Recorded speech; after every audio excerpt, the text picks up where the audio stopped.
เจ้าสบายดีข้าพเจ้าชื่อสายใจบุญมีใส่เนาะวันนี้ใจจะมาอธิบายเกี่ยวกับระบบทางเดินอาหารเนาะสำหรับคนไหนที่มีปัญหาเรื่องกรดไหลย้อนเนาะกระเพาะลำไส้ลิ้นสะดวกทวาร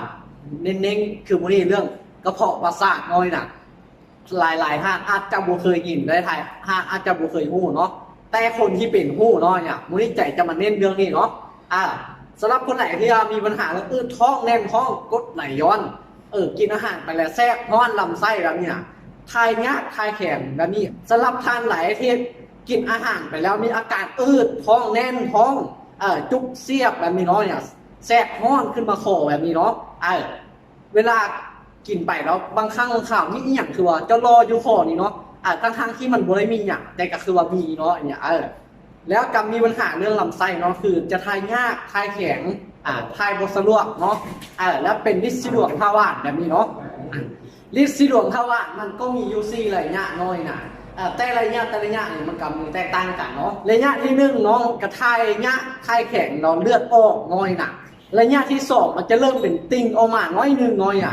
ถ้าลูกๆขำๆมึงก็จะเห็นแล้วเนาะระยะที่3มันจะพุ่งออกมาละระยะที่4มันพุ่งออกมาแล้วมันจะหดตัวขึ้นมาได้เนาะจนได้มือนิกขึ้นเลยเนาะมันถึงจะขึ้นเนาะสำหรับกระเพาะประสาทเนาะหลายคนที่เป็นอยู่น้อยเนี่ยผังไว้เนาะมันอาจจะคือกระเพาะทั่วไปน้อยนะแต่มันจะมีจุดแตกต่างอยู่น้อยนึงเนาะเวลามันเจ็บเนาะมันจะจุกแสบซอดออกกลางหลังเลยเนาะตามแข้งตามขาเมื่อยเพลียยากกินข้าวยากแค่ยากว่าจนมาสั้นเลยน้อยนะจนสั้นดักๆเลยแหละแล้วก็มีอาการเจ็บปวดขึ้นมาหัวมาคอไปเลยเนาะพอประสาทเนาะเวลาเราเป็นเราเป็นเนื้อร่างเป็นโน้นน้อยน่ะและสมองของเราจะเป็นเบลอน้อยน่ะจะเป็นมึนๆแบบลืมแบบนี้น้อยน่ะเจ้าก็คือกระเพาะทั่วไปน้อยน่ะมึนตามแข้งตามขามึนตามมือแบบนี้น้อยน่ะคือกระเพาะประสาทจะแตกต่างไปเนาะสำหรับคนไหนที่เป็นกระเพาะธรรมดาทั่วไปอาจจะดูแลง่ายรักษาง่ายเนาะแต่กระเพาะประสาทบอกเลยว่าจะกินยาต้มว่าอยากกินยาพื้นเมืองว่าจะกินยา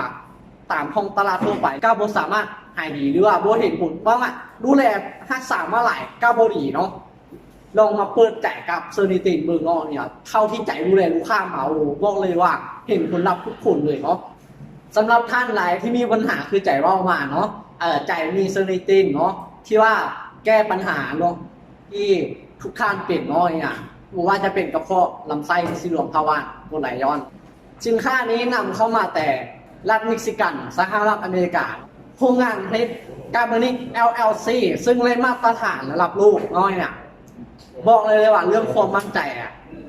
เต็มเปี่ยมเนาะซึ่งตัวบริการจะมีหน้าที่ในการขับถ่ายเบื่อเนาะขับของเสียออกจากลำไส้ปรับระบบขับถ่ายเนาะโบเพียงแค่ดีท็อกทั่วไปเนาะตัวนี้จะขับถ่ายเบื่อออกจากตับได้เลยเนาะสำหรับคนไหนที่มีปัญหาเรื่องตับอ่อนเพลียมีปัญหาเรื่องระบบขับถ่ายยากถ่ายแข็ง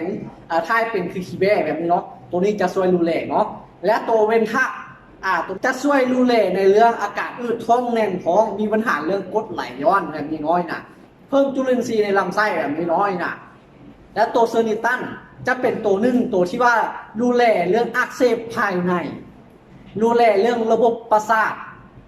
สำหรับคนไหนที่ว่ามีปัญหาเรื่องกระเพาะประสาทหรือที่ใจเบ้าไปเนาะตัวนี้จะช่วยอะไรเนาะสำหรับคนไหนที่มีปัญหาคือใจเบ้ามาน้อยอยากดูแลให้มันหายดีเนาะแนะนำโทรมาปรึกษาใจได้เนาะใจยินดีให้คำปรึกษาเพราะว่าจะเป็นอาหารการกินการใช้ชีวิตประจำวันเนาะใจก็แนะนำให้เบิร์ดเลยเนาะ